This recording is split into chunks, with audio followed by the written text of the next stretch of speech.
नमोस्तु गुरुदेव, नमोस्तु गुरुदेव।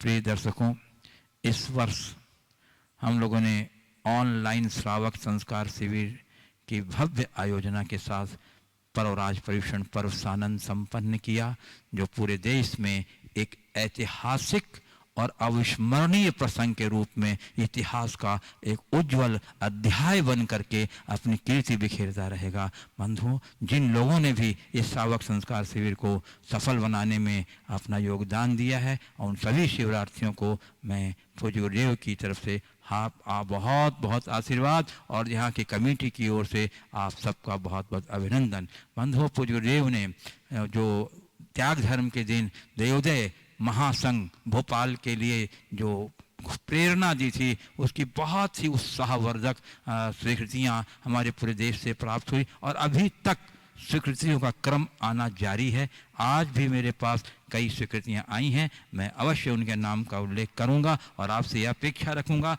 कि आप अपना उत्साह इसी प्रकार जीव दया के लिए बनाए रखिए और अपनी स्वीकृतियाँ मेरे पास भेजते रहिए। श्री जिनेन्द्र अनिता दुबिया मोहित अधीरा आगरा, पूनम चंद रवि बरखा कृति जैन जयपुर, श्री राकेश जैन रोहिणी दिल्ली, श्री सुरेश चंद जैन एडवोकेट कुरुक्षेत्र, श्री विमल कुमार जैन वर्धमान ज्वेलर्स कोटा। इन सभी महानुभावों ने 21 हजार रुपये की राशि प्रदान की। जोरदार अभिनंदन कर दीजिए बंधु। श्रीमती इंदिरा देवी जैन मुंबई, इन्होंने 13,000 रुपये की राशि प्रदान की है, बहुत बहुत अभिनंदन। और श्री भागचंद जैन जयपुर, पंकज वनडे बेंगलुरु, श्री स्वतंत्र तलाठी दाहोद गुजरात, श्री जयंत मनेकर जैन अकोला महाराष्ट्र। इन सभी महानुभावों ने 11,000 रुपये की राशि प्रदान की है, बहुत बहुत धन्यवाद। श्रीमती रूपा जैन, श्री संजय कुमार जैन गोधा आगरा, इन्होंने भी अपनी सहयोग राशि भेजी है। जिन जिन लोगों ने अपनी सहयोग राशि भेजी है, सबका बहुत बहुत धन्यवाद और गुरुदेव का मंगल में आशीर्वाद। और बंधुओं, विमल कुमार जैन कोटा, राकेश जैन, हो गया इसमें, हाँ हो गया, तो फिर क्यों दे दिया ये वाला। राकेश, पूनम चंद पुष्पलता रवि बरखा क्रांति, हो गया। जिनेन्द्र अनिता दिव्या मोहित धीरज, तो फिर क्यों दिया भैया मेरे को। अब यहाँ पर दिया जयंत मानेकर जैन आकोला, स्वतंत्र हो गया, तो हमको दिया कि सब नहीं हुआ है, इसमें नहीं है। अच्छा, तो फिर चाहिए। इस प्रकार से जो स्वीकृतियां आई हैं, नहीं हमने कुछ नहीं दिया, नहीं कहाँ दिया हमारा। चलिए बंधुओं,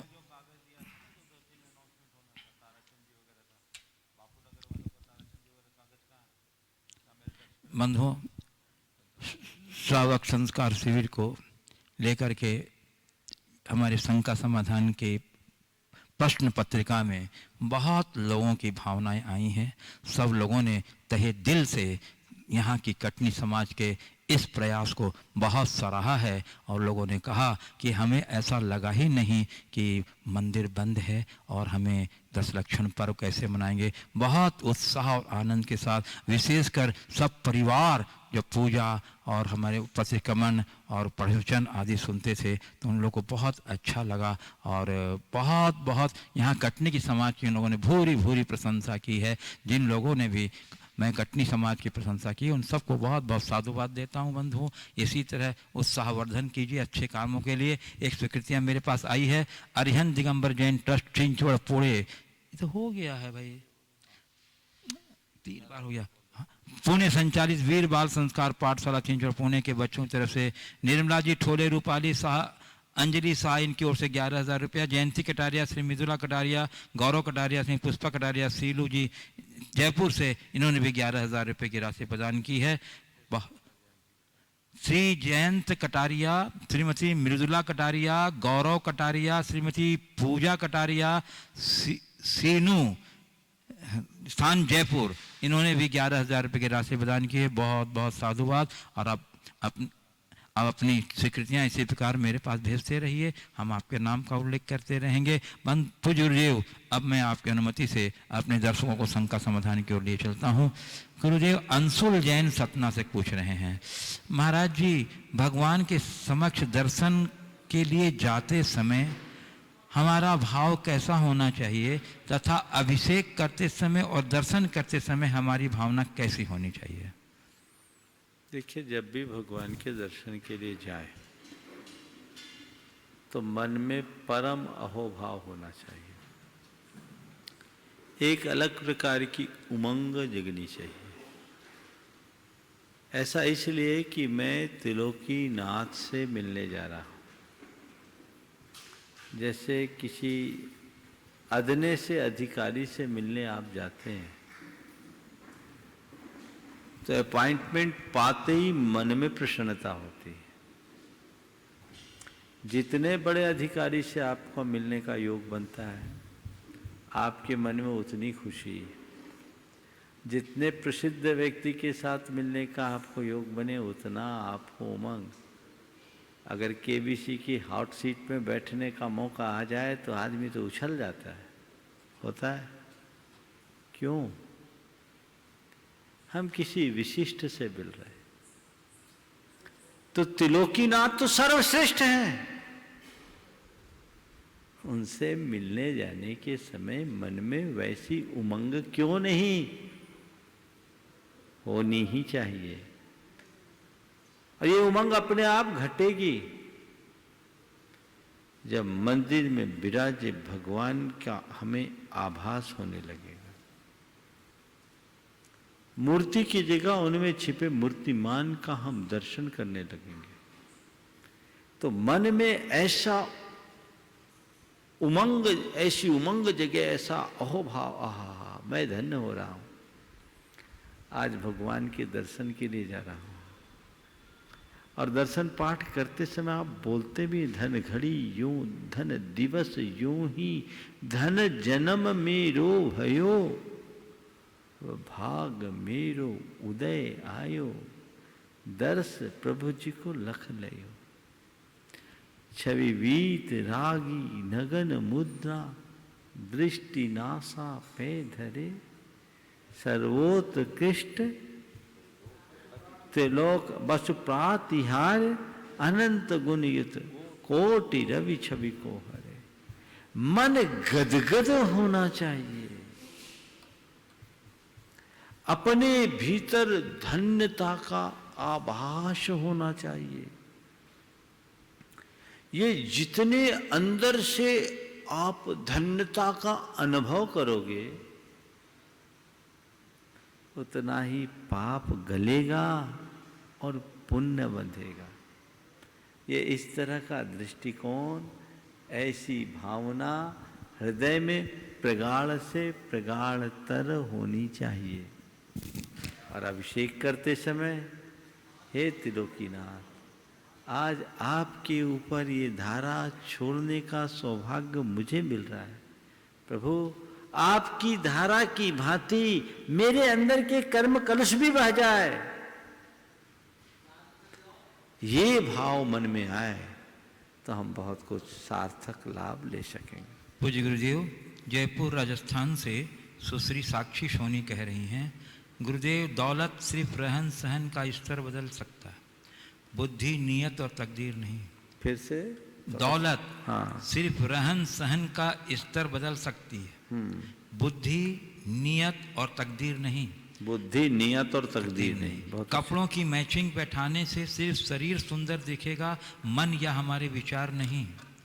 तो ऐसे में गुरुदेव, हमको पारिवारिक, सामाजिक, व्यावसायिक और आध्यात्मिक क्षेत्र के लोगों के मध्य रहते हुए अपने विचारों की मैचिंग कैसे बिठानी चाहिए ताकि एक दूसरे के प्रति हमारे मैत्री के भाव बने रहें। कृपया समाधान करें।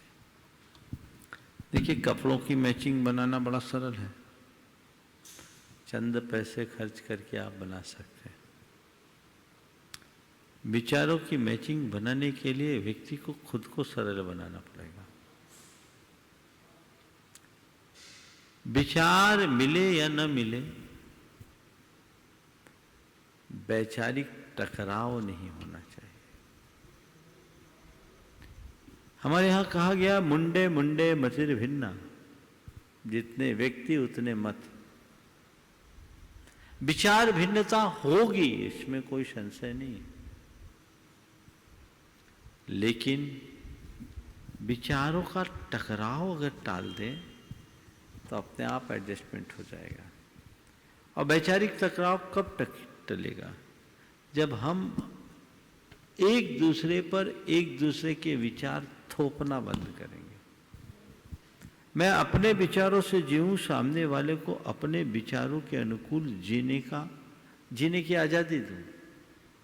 कोई जरूरी नहीं कि वो मेरे विचारों से मेल खाता हो, लेकिन मेल भले न खाए, हम टकराव को तो टाल ही सकते हैं। कि ऐसी सोच बन जाए तो जीवन में सब बातें बड़ी सहजता से घटित हो, और ऐसी सोच के अभाव में हम कुछ भी नहीं कर सकते। पूज्य गुरुदेव, श्रीमती सुनीता जैन बुढ़ार मध्य प्रदेश से कह रही हैं, गुरुदेव पितृदोष क्या होते हैं और होते भी हैं कि नहीं? क्योंकि जैन धर्मानुसार तो मरण के बाद आत्मा एक समय से दूसरा शरीर ग्रहण कर लेती है, तो फिर पितरों की आत्मा ऊर्ध्वलोक या अधोलोक से पीढ़ी दर पीढ़ी कैसे कष्ट देती रहती है? कृपया समाधान करें। देखिए, जैन धर्म में इस तरह की कोई मान्यता नहीं। हमारा इधर मरण होता है, अगले जन्म स्थान में हम जन्म ले लेते हैं। जैन धर्म के अनुसार आयु खयेन मरणम, आयु के 6 से ही मरण होता है, और मरण के साथ जन्म, जन्मम मरणेन समम, जन्म के साथ मरण और मरण के साथ जन्म लगा हुआ है। इसलिए इतर पितर की कोई मान्यता जैन धर्म में नहीं। जिन मान्यताओं में हैं वे अपनी जाने पर, जैन धर्म इन पर कोई विश्वास नहीं करता। और हम तो यही देखते हैं कि जो इन पर ज़्यादा विश्वास करते हैं उन्हीं को पितर ज़्यादा पेरते हैं। मेरी राय में ये पितरों का अस्तित्व कहाँ है नहीं मालूम, पर ये मानसिक पितर ज़्यादा होते हैं। सन 2008 में हमारा गया में चातुर्मास था। वहाँ के एक सज्जन थे, बड़े लब्ध प्रतिष्ठित व्यक्ति, नाम नहीं ले रहा हूँ, रामायण गीता ज्ञान वर्षा के संयोजक भी थे, बहुत अच्छे से जुड़े थे। उन्होंने आकर के मुझसे कहा, महाराज आज जैन होने का फायदा क्या होता मैंने महसूस कर लिया। बोला क्या हुआ? पितृपक्ष के दिन थे। महाराज जी मैं ट्रेन से उतरा तो वहाँ तो पंडे लोग रहते हैं, एकदम ट्रेन से बिल्कुल पकड़ लेते सबको।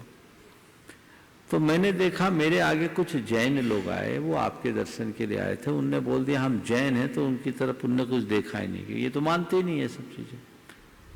तो महाराज जी पंडों से पिंड छुड़ाने के लिए मैंने भी कह दिया हम जैन हैं। हम भी जैन हैं, हम जैन हैं, तो हम जैसे जैन बोले तो हम खिसक गए। बोले महाराज अच्छा हुआ बच गए, नहीं तो 51,000 से कम नहीं लगता। लोगों की जो अपनी धार्मिक मान्यताएं, मैं उस पर कभी कोई टिप्पणी नहीं करता, लेकिन जैन धर्म के हिसाब से ये सब आडंबर है,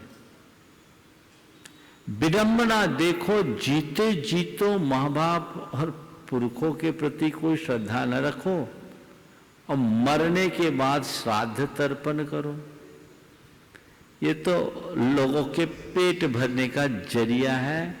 जैन धर्म के अनुसार ये शुद्ध ढकोसला है। कोई ऐसा नहीं होता, और दुनिया में बहुत थोड़े लोग ही पितरों को मानते हैं। जो नहीं मानते उनको पितर क्यों नहीं पेरते, ये समझना चाहिए। इसलिए अपने अपने कर्म पर विश्वास करके चलना चाहिए और इस तरह की प्रवृत्तियों में भरोसा नहीं रखना चाहिए। पूज्य गुरुदेव, इंदौर मध्य प्रदेश से श्री महेंद्र जैन पत्रकार कह रहे हैं, गुरुदेव आज 10 लक्षण पर्व का समापन हो रहा है। हम में से प्राय अधिकतर लोग पर्व के समय बहुत उत्साह और रुचि दिखाते हैं और समापन के बाद पुनः पुराने ढर्रे से जीवन जीने लगते हैं। महाराज जी हमें किस प्रकार की जागरूकता या सावधानी रखनी चाहिए, कृपया मार्गदर्शन। कल सुबह के प्रवचन में मैं सब बता दिया, आगे चलो। पूज्य गुरुदेव, एक प्रश्न अचला जैन यूएसए से पूछ रही हैं कि जैन धर्म में साधु और साधुओं के नंगे पैर चलने के पीछे क्या तर्क है? क्या यह स्वयं के प्रति हिंसा नहीं है? जैन धर्म दूसरों के प्रति और स्वयं के प्रति हिंसा के खिलाफ है। रास्ते में कांच के टुकड़े, नुकीले पत्थर, कांटे हैं। गर्मियों में या सर्दियों में ठंड के दौरान फर्श या ज़मीन बहुत ठंडी या बहुत गर्म हो सकती है। ये वास्तव में उनके पैरों को चोट पहुंचा सकते हैं। पूरी दुनिया में लोग अपने पैरों की सुरक्षा के लिए चप्पल, जूते पहनते हैं। यह संरक्षण एक इंसान के लिए है। साधु साध्वियाँ मनुष्य हैं, वो भी एक इंसान है। साधु साध्वी बनने के बाद भी उनके पास भी वही शरीर है। तो गुरुदेव, इसके पीछे क्या लॉजिक है जैन धर्म का? देखिए, साधु साध्वी पूरी तरह से प्राकृतिक जीवन जीते हैं और थोड़ा सा प्रकृति के आश्रित रहने वाले प्राणियों को देखो।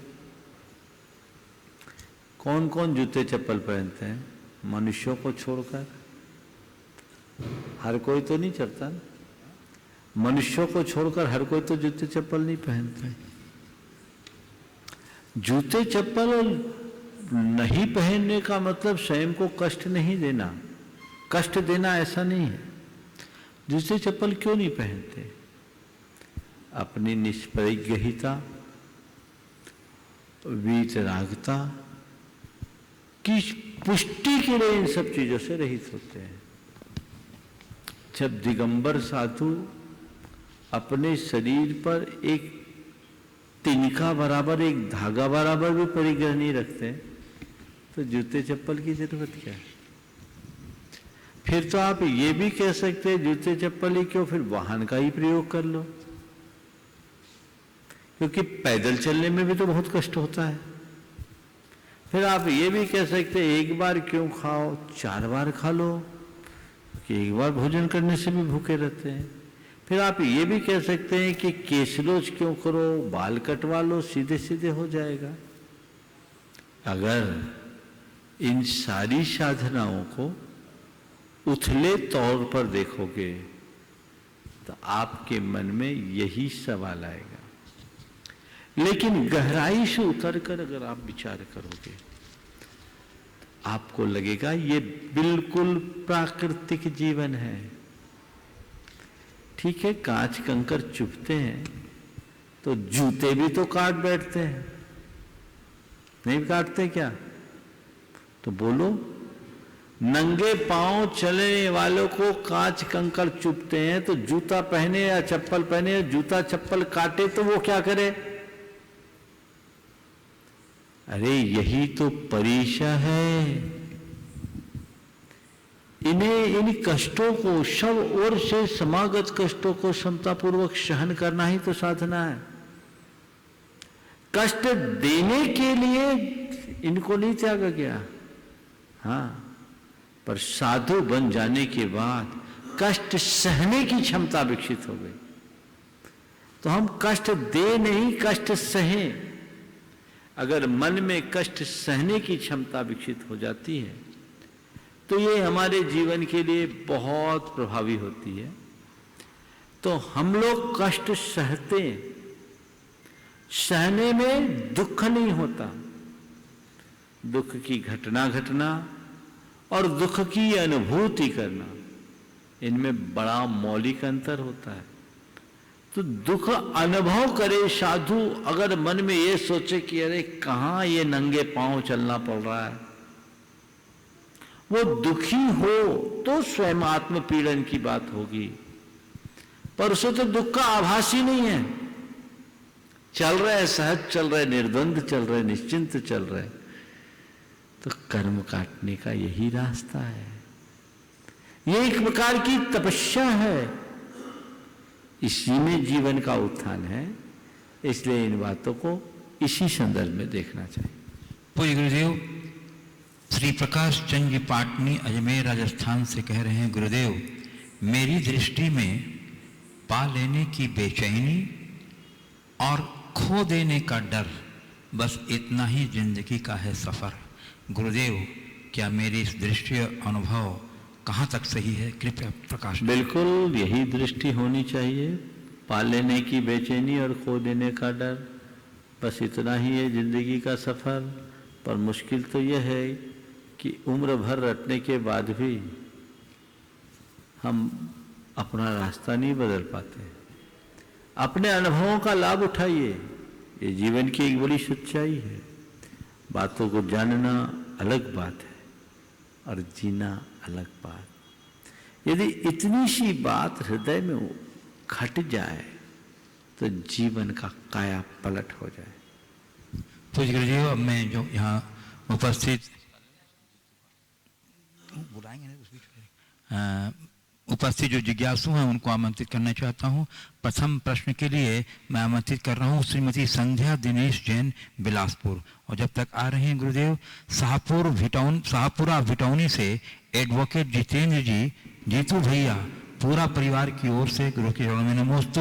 गुरुदेव, इनकी जिज्ञासा ये है कि महाराज जी, हमारे यहाँ प्रथा है कि भगवान महावीर की जयंती एवं पंच कल्याणक आदि अवसरों पर भगवान जी को झूले में विराजमान कर झुलाने की प्रथा है, ये कहाँ तक उचित है?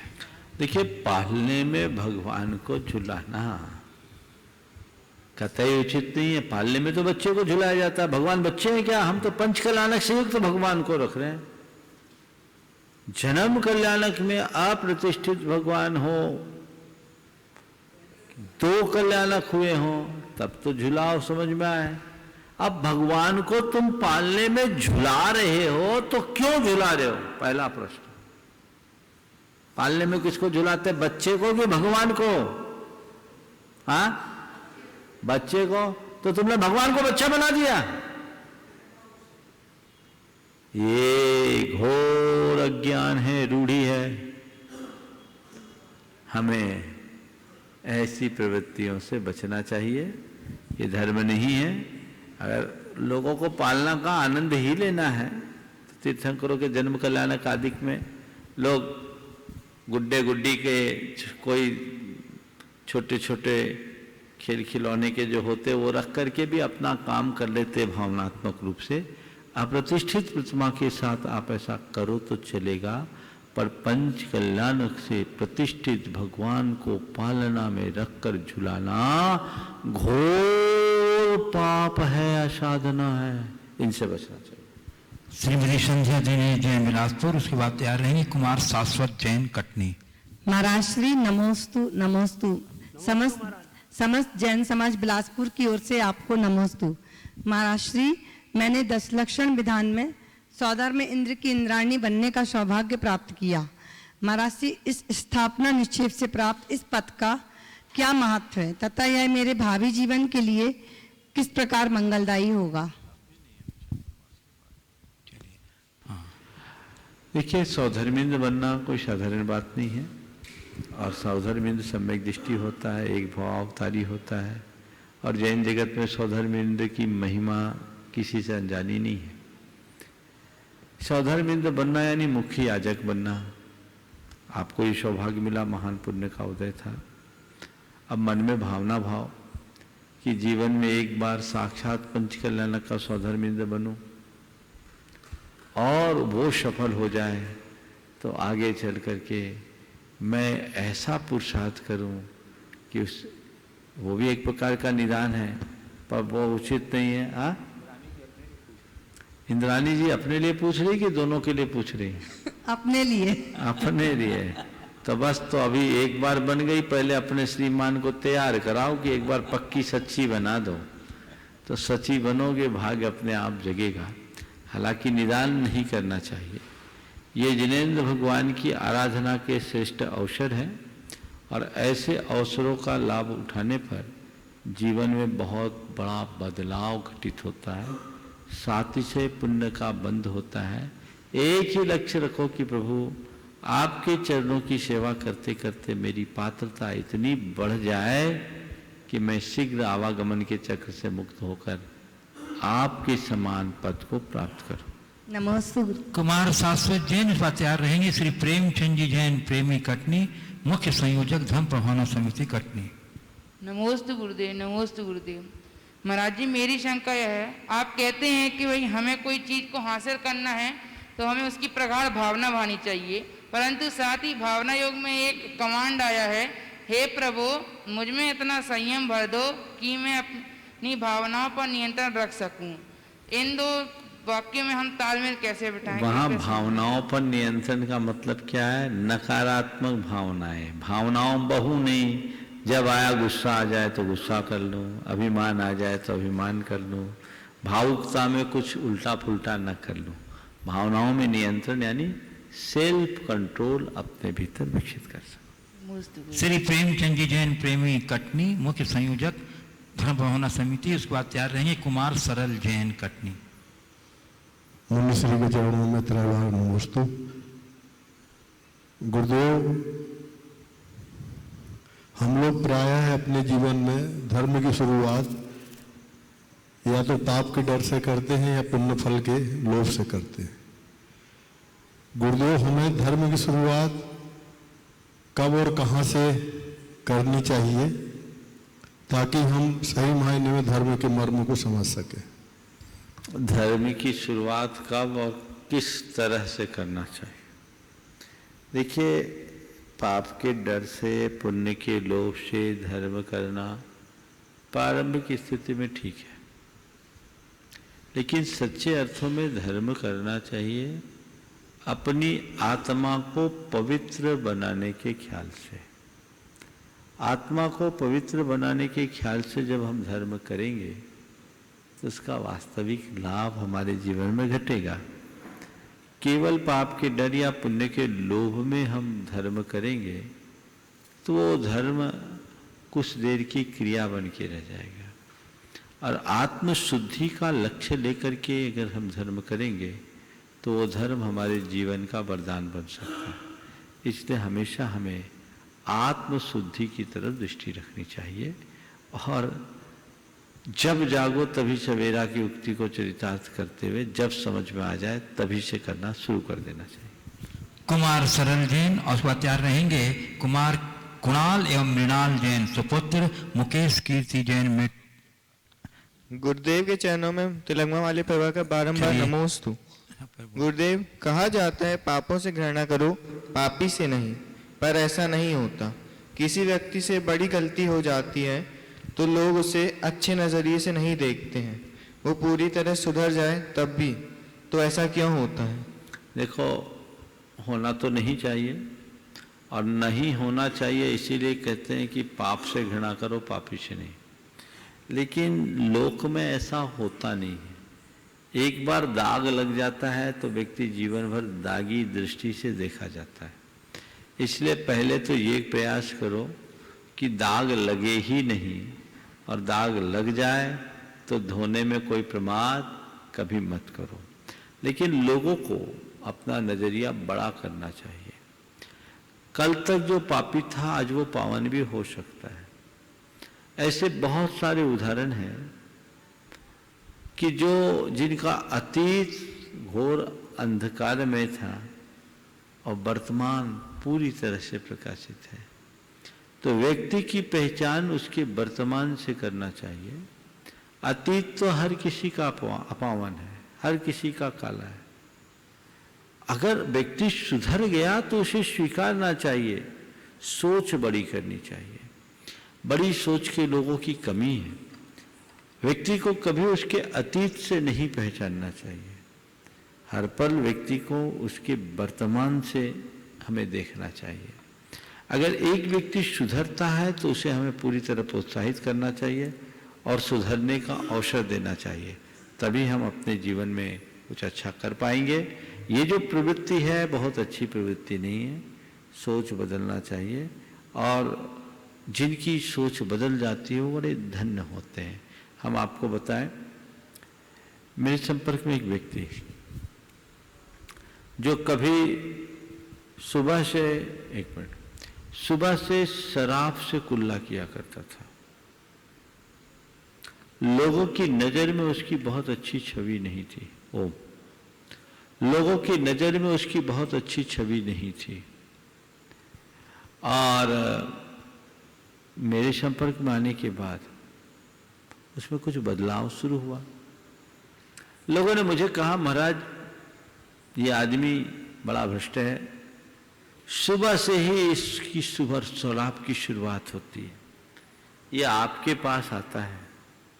मैंने कहा, भैया आता है तो क्या बुराई है, मुझे थोड़ी शराब पिला देगा, ये पीता है शराब तो मेरे पास आता है, तुम्हें क्या तकलीफ है। आज मेरे पास आ रहा है, हो सकता है कल जुड़ जाए तो उसका शराब छूट जाए, महाराज वो छोड़ नहीं सकता। ठीक है, आने तो दो, रोकते क्यों? आने तो दो, रोकते क्यों? आए, देखेंगे। उस व्यक्ति के जीवन में एक शराब की खराबी बाकी, बोले बाकी महाराज आदमी तो ऐसे बहुत अच्छा है, लेकिन शराब ने इसके सारे गुणों को गड़बड़ कर दिया। हमने कहा आने दो। वो आदमी जुड़ा। एक दिन केश लोच हुआ और केश लोच में वो बैठा रहा लगभग 2.5 घंटे तक और पूरे टाइम रोता रहा। उस दिन उसके अंदर जो भी परिवर्तन आया, केश लोच के बाद उसने कहा महाराज आज से मैं अपनी सारी बुराइयां छोड़ता हूं। हमने कहा बहुत अच्छी बात है, सोच लो, ये करना है। बोले महाराज सोच लिया, देख लिया, मुझे ऐसा लगता है कि मैंने अपने जीवन के 52 वर्ष खराब कर दिए।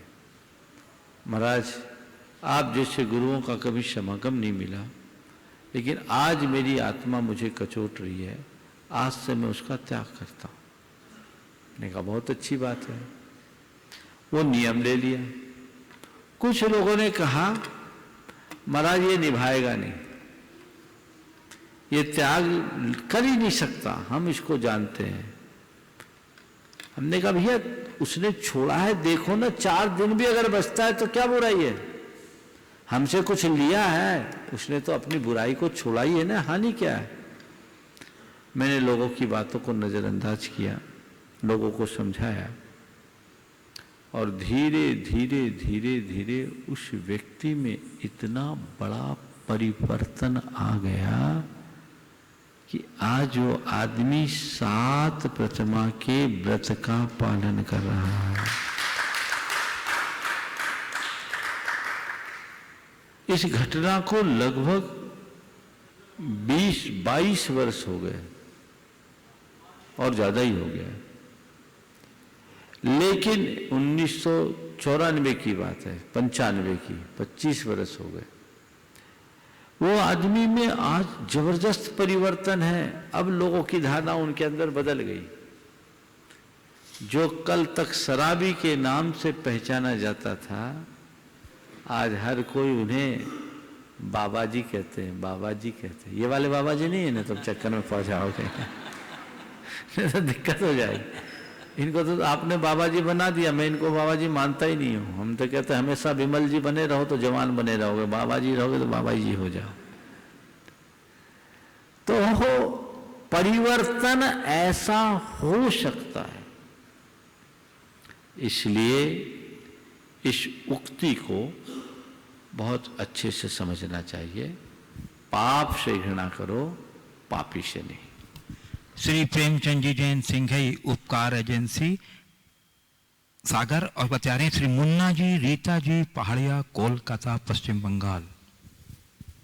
नमोस्तु गुरुद्वार।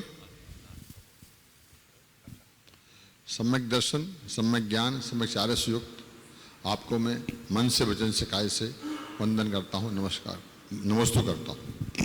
हे गुरुवर, मैं यह सोचता हूँ जब ध्यान में लीन होता हूँ या पढ़ता हूँ कि इतनी हम पूजा पढ़ते हैं, ध्यान लगाते हैं, आपके प्रवचन सुनते हैं, धार्मिक क्रियाएं करते हैं, पर वो जीवन में उतरती नहीं है। बस पढ़ते पढ़ते पढ़ते चले जाते हैं, समय निकल जाता है उसमें। ऐसा जीवन में कब वो उतरे कि आदमी उसमें झूम के अपना। देखो, जो हम पढ़ते हैं वो हमारे जीवन में उतरे, हमारा सौभाग्य है। पर पढ़ने वाले के जीवन में दूसरी बातें न चढ़े, ये भी बहुत बड़ी उपलब्धि है। अभी तक जो चीजें जीवन में चढ़ाते आ रहे हो उससे अपने आप को बचाओ, तब हमारा जीवन धन्य। चलिए। श्री मुन्ना जी, रीता जी, पहाड़िया, कोलकाता, पश्चिम बंगाल।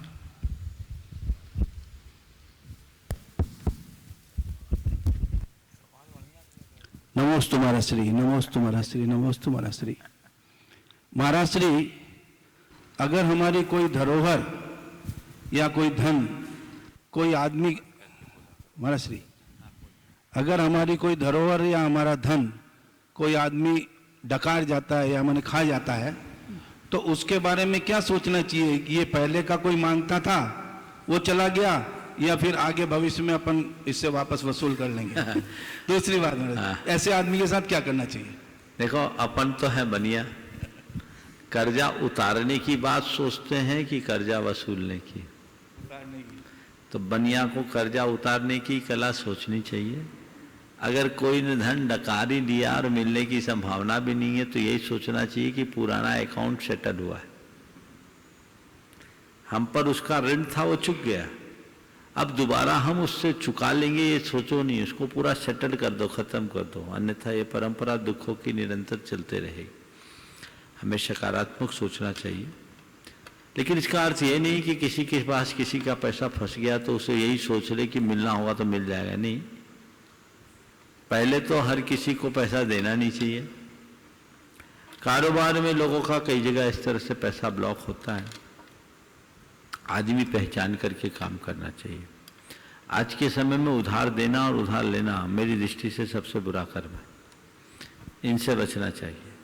इसके बावजूद क्वचित कदाचित धोखे से कुछ हो जाए तो यही मान करके चलना चाहिए कि ये कर्म का उदय है, वो हमसे कोई पाता था, आज हिसाब चुकता हो गया। मन के क्षोभ को शांत करने का इससे अच्छा और कोई दूसरा विकल्प नहीं। मैं मुझे दे रहा हूँ कुमार कुणाल एंड मृणाल, सुपुत्र Shri Mukesh Kirti Jain, metro Delhi, united trustee. नमोस्त गुरुदेव। गुरुदेव, आज के पेरेंट्स की एक्सपेक्टेशन ये है कि हम 22 की उम्र तक पढ़ाई ख़त्म करें, 24 की उम्र तक जॉब लेके सेटल एंड 24 से 25 की उम्र में शादी कर लें। लेकिन गुरुदेव, आज की जनरेशन पहले फाइनेंशियल इंडिपेंडेंस पाना चाहती है, जिसमें 28 या 29 साल लग ही जाते हैं। तो गुरुदेव, इस पे मेरे 2 प्रश्न हैं। फाइनेंशियल इंडिपेंडेंस अपने कमाए धन से होती है या माता पिता के धन से? क्योंकि माता पिता का कमाया धन तो भाग्य लक्ष्मी है, जैसे आपने बताया है। और दूसरा प्रश्न ये है कि क्या हमें इस फाइनेंशियल इंडिपेंडेंस के बिना शादी करनी चाहिए या नहीं? देखो, हम पुराणों की बात करें, आदि पुराण में एक 53 क्रियाओं में एक क्रिया है, उसका नाम कुलचर्या क्रिया है, ऐसे ही कुछ है। उस क्रिया में ऐसा है कि विवाह हुआ और विवाह होते ही पिता बेटे को एक थैली पकड़ाता है, अब मकान की चाबी, बेटा अब तू गृहस्थ हो गया, ये पूंजी ले, तेरे ऊपर अब अकेला नहीं 2 का दायित्व और आगे एक पूरे वंश का दायित्व है। तो अपनी कमाई कमा और खा, आराम से रह, धन के साथ धर्म का भी उपार्जन कर और जीवन को आगे बढ़ा। कुलचर्या नाम की क्रिया है संभवतः, ये बहुत देखने लायक है। इसका तात्पर्य ये है कि जैन परंपरा में हमेशा हर युवा को आत्मनिर्भर बनाने की बात की गई है। अब आज के संदर्भ में इस विषय में हम क्या करें? तो इस विषय में आज के संदर्भ में मैं बात करूं तो इतना कहूंगा कि विवाह के पूर्व अपने अंदर इतनी दक्षता आ जानी चाहिए कि व्यक्ति अपने जीवन का व्यवस्थित तरीके से निर्वाह करने में समर्थ हो, किसी के आगे हाथ फैलाने को मजबूर ना हो। अब रहा आगे के कर्म का, तो ये कोई जरूरी नहीं कि वह अपना स्वतंत्र ही कुछ करे, बल्कि आज के संदर्भ में तो मैं एक सलाह दूंगा, खासकर व्यापार के संदर्भ में। हमारे सामने 2 मॉडल है,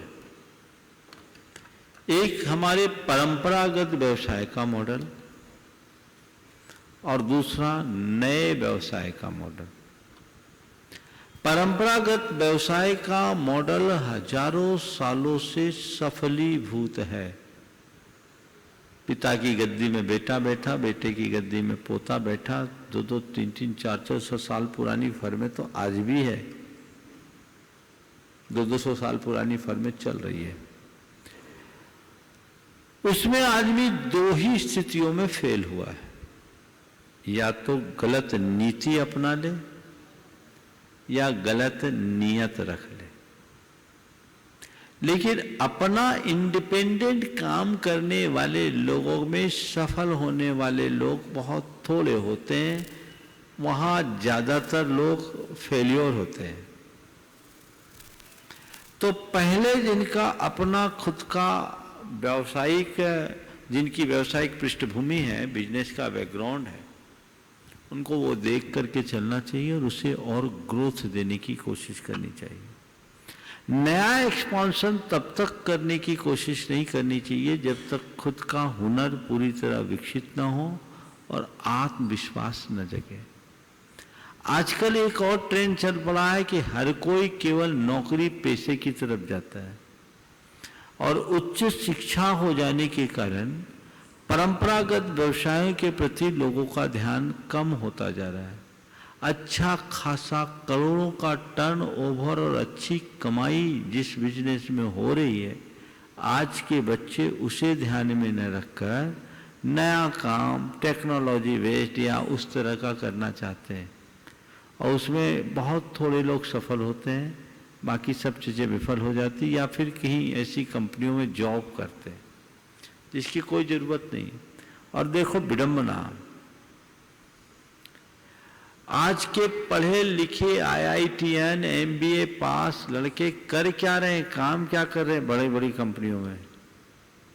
हाँ, कोई जोट्रेफा को ज्वाइन कर रहा है, कोई अमेजोन को ज्वाइन कर रहा है, तो कोई और ऐसे कर रहा है, यानी कोई खाना बेच रहा है, कोई कपड़ा बेच रहा है, कोई गाड़ियां चलवा रहा है।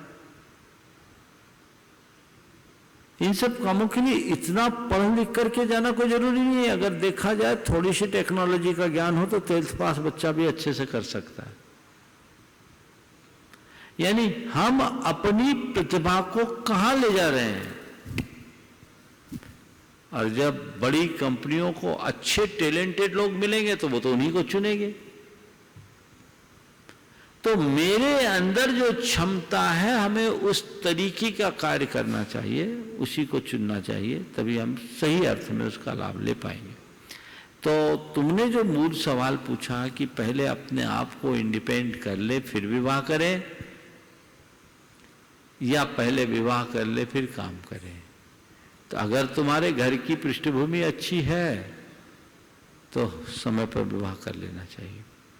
मेरी एक और सलाह है, ज्यादा विलंब से विवाह करने में दाम्पत्य की मधुरता कम हो जाती है। विवाह हमेशा कन्या से करना चाहिए। कन्या 20, 21 साल, 22 साल तक की होती है। आज लोग जब 25, 28, 30 वर्ष में विवाह करते हैं तो उस समय वो कन्या नहीं 25 से पार परिपक्व युवती बन जाती है। तो युवक युवतियों में आपस में ईगो रोज क्लैश होता है और आगे चलकर अन्य भी बहुत सारी परेशानियां आती है।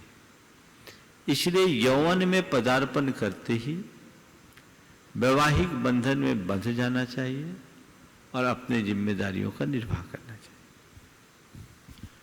कुणाल जी। नमोस्तु गुरुदेव। गुरुदेव, आपके कल के प्रवचन में आपने बोला था ब्रह्मचर्य का मतलब है अपने आप से करीब आना, पर गुरुदेव हम लोगों के बीच रहकर तो लोगों के करीब जा सकते हैं, लोगों के बीच रहकर अपने आप से करीब कैसे जाएं?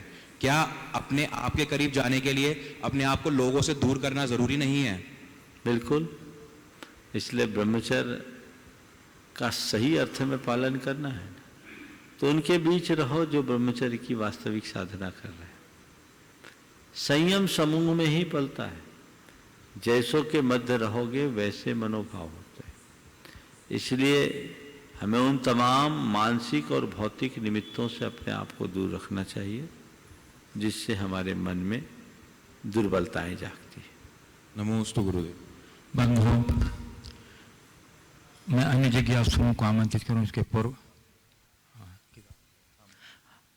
पूज्य देव के जो प्रवचन होते हैं वो बहुत मौलिक होते हैं, सरल सहज सुबोध शैली में होते हैं, मानव मन को झंकृत और चेतना को परिष्कृत करने वाले होते हैं। और आपके धारा प्रवाह प्रवचन की विशेषता ये होती है उन पुस्तकों में, यदि आप एक बार पढ़ना प्रारंभ कर दिए तो आद्योपांत उसको पढ़ने के लोभ का संवरण नहीं कर पाएंगे।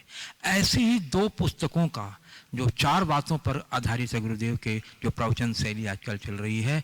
एक पुस्तक है धम्मम शरणं पवज्जामि, देखिए ये भाग 6 के रूप में है और इसमें 10 लक्षण धर्म के जो प्रवचन होते हैं उनका बहुत ही सुंदर समायोजन किया है। और इसका संपादन जैन जगत के प्रख्यात मनीषी पंडित प्राचार्य निहाल चंद जी जैन वीना ने किया है और निर्गंध फाउंडेशन से प्रकाशित हुआ है। दूसरी पुस्तक जो है वो है 16 कारण भावनाओं पर आधारित। इसमें 16 कारण भावनाओं के 16 प्रवचनों का संग्रह है।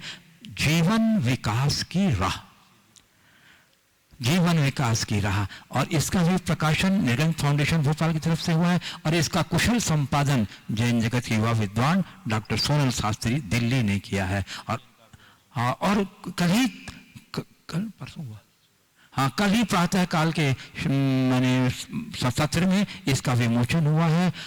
दोनों पुस्तकें ऑनलाइन उपलब्ध है। आप यदि इसको आप अवश्य मंगाएं, स्वयं पढ़ें, इष्ट मित्रों को दें, परिवार को पढ़ने के दें। और इसको मंगाने के लिए आप, मैं नंबर दे रहा हूं, आप उस नंबर पर संपर्क करके जिन पुस्तकों को मंगाना उसका नाम, अपना पूरा पता, पूरा नाम, पिन कोड सहित और मोबाइल नंबर के साथ उनके व्हाट्सएप नंबर पर आप अपनी अपनी जो है आपकी डिमांड वो उनको भेजिए। वो इतने परेशान हो रहे हैं, इतने फोन जा रहे हैं कि वो प्रैक्टिकल नहीं कि उन सारों को उठाया जाए। इसलिए आप व्हाट्सएप के माध्यम से व्हाट्सएप में मैसेज दें अपने रिक्वायरमेंट्स का। मैं आपको नंबर पुनः इस में दिला दूं। हाँ, और पूरा डिटेल भेजिएगा व्हाट्सएप में, हाँ, ताकि आप तक वो आप भेज सकें। पुस्तक का नाम, कितनी संख्या में चाहिए, आपका क्या पोस्टल एड्रेस है, आपका क्या मोबाइल नंबर है, आपके एरिया क्या पिन कोड नंबर है, ये सारी बातें आप उसके अंदर में उल्लेखित कीजिए ताकि आप तक पुस्तक पहुंच सके। संपर्क सूत्र में बताता हूं, नंबर लिख लीजिए 94 250 05624। फिर से सुन लीजिए 94 250 05624। अंग्रेजी में जानकारी के लिए 94250 05624। और दूसरा नंबर है 75 875 22 8 पर 9 89। पुनः सुन लीजिए 75 875 22 इंग्लिश में जानकारी के लिए 75875 22089। तो 75875 22089, इन दोनों नंबरों से किसी भी नंबर पर आप अपनी जो रिक्वायरमेंट्स है आप विकास गोजा जी भोपाल की बात भेजिए, वो आपको अवश्य पुस्तक उपलब्ध जाएगी। और अवश्य मंगाएं अधिक से अधिक संख्या में और परिवार सहित इष्ट मित्रों सबको पढ़ने की प्रेरणा दें, जो आपके जीवन के लिए बहुत उपयोगी है। और गुरुदेव आज के संघ का समाधान की प्रश्नावली में बहुत से लोगों ने इस वर्ष के श्रावक संस्कार शिविर और 10 लक्षण पर्व के जो आयोजन यहाँ हुए हैं उसके लिए आपके प्रति कृतज्ञता ज्ञापन की है और कटनी समाज के लिए आभार व्यक्त किया है। और उनकी प्रबल भावना है कि गुरुदेव का आशीर्वाद समापन के इस बेला में हम लोग को मिल जाए तो हम लोग बड़े कृतज्ञ होंगे। तो गुरुदेव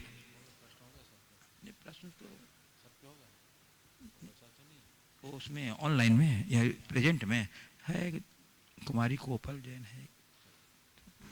तो गुरुदेव आप लोगों को अपना मार्गदर्शन देखिए, कल तो मैंने अपनी बात कही दी थी। विपरीत परिस्थितियों में भी कई बार बहुत अच्छी बातें हो जाती है और ऐसा ही अनुभव इस वर्ष के शिविर में घटित हुआ। इस कोविड के प्रकोप में भी लोगों ने जिस उत्साह और उमंग का परिचय दिया वो वाकई में बहुत प्रशंसनीय है। शिविर हर वर्ष होते हैं, सीमित लोग ही उसमें प्रत्यक्ष सहभागिता ले पाते हैं, पर इस वर्ष मंदिरों में कार्यक्रम आयोजित न होने के कारण सारे लोग टेक्नोलॉजी का ही लाभ उठा करके चैनलों के माध्यम से इस कार्यक्रम में सहभागी बने। इसने जिनवानी, पारस जैसे चैनल की सार्थकता को सिद्ध कर दिया। मैं तो ये देख रहा हूं इन दिनों इन्हीं चैनलों से लोगों का दिन कट रहा है, धर्म ध्यान हो रहा है।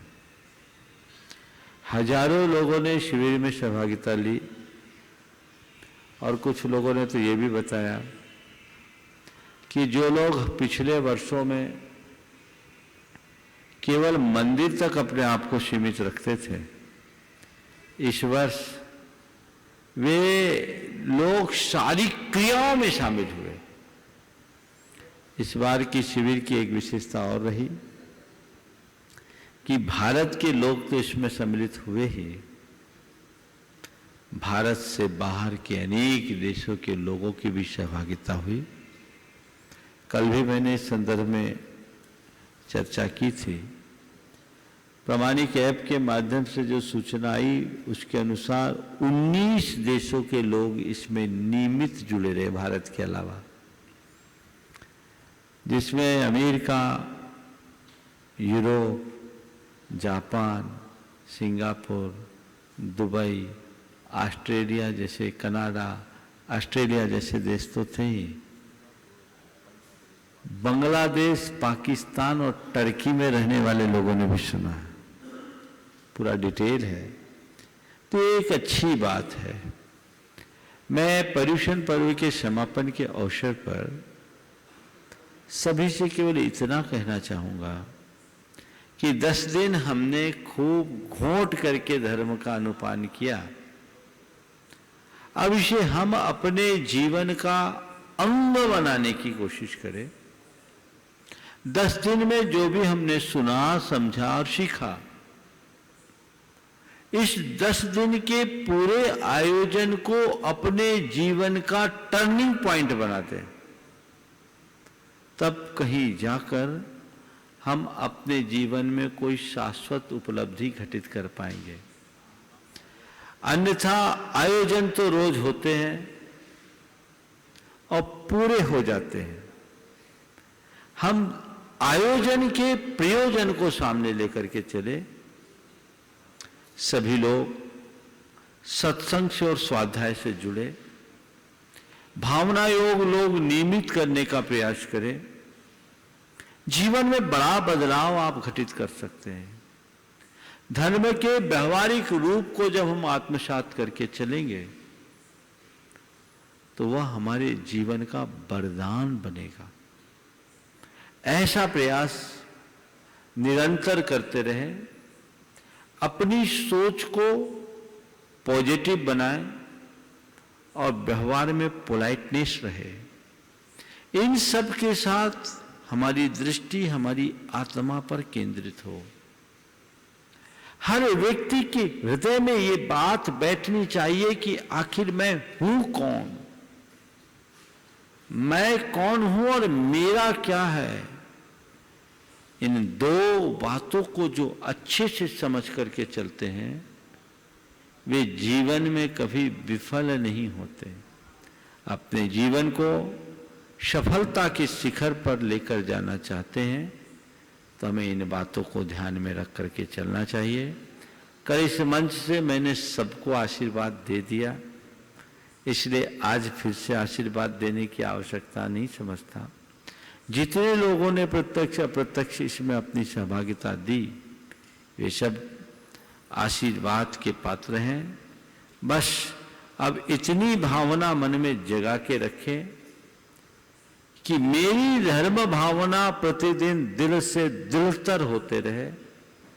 मैं अपने जीवन को सही रास्ते पर आगे बढ़ाता चलूं तो हमारा जीवन सफल होगा, सार्थक होगा। हम खुद जुड़े और लोगों को भी जोड़ें, स्वाध्याय से भी जोड़ने की कोशिश करें। आने वाले अभी 5 तारीख तक हमने सुबह का प्रवचन स्थगित रखा है और शाम का शंका समाधान चलेगा। 6 तारीख से प्रवचन जो आचार्य श्री के हाइकू पर चलते हैं या और जो होंगे वो श्रृंखलाएं चलेगी और दोपहर में 3 बजे से तत्वार सूत्र की और रसगन सावकाचार्य की कक्षा जो विधिवत चलती वो चलेगी। शंका समाधान इसी तरह नवरत जारी रहेगा। आप सब इसी तरीके से जुड़े रहें और अपने जीवन को बदल लें इसी शुभ भाव के साथ। बोलिए परम पूज्य आचार्य गुरुवर श्री विद्यासागर जी महाराज।